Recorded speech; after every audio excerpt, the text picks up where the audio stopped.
Gauti, þú hefur nú ekki verið þjóðina, þú sett ekkert mikið klassmynd á maður en ég ætla að gefa mér það að þú hort á leikinn í kvöld. Ég horfði á leikinn og hafði mjög gaman af. Sko, ég horfi ekki á marga leiki en ég horfi á svona spennandi leiki sem skipta máli og þessi leikur skipti þokkalega máli. Hvernig leið þér í dag? Varstu jafn spenntur á þjóðinni eða var þetta svona eins og venjulegur bara fótboltaleikur fyrir ára? Nei, bara alls ekki, sko, að ég horfi svo lítið á fótbolta, þá eins og ég segi, svona Íslands stolt leikir, sko, sem að, ég var heima öskrandi og berjandi í gólfið og þetta var drullu gaman.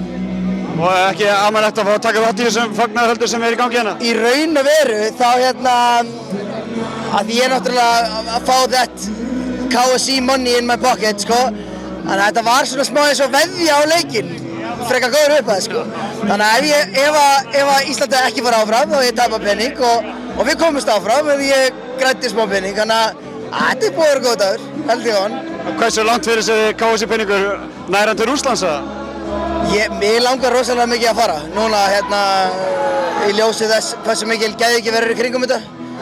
Ég er búinn að fara einu sinni að fylgja landsliðinu út, það var þetta kvennalandsliðið.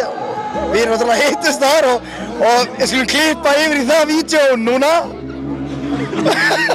Það vídeo var bara frægt, nokkuð frægt á Íslandi og ég sagði þér í Tilburg að ég væri mikill lagasmiður og ég er auðvitað búinn að semja nýtt lag núna, sko. Já, ég er til í þetta, komdu með það. Rússland, það er okkar! Vertu með, það er okkar! Rússland, það er okkar!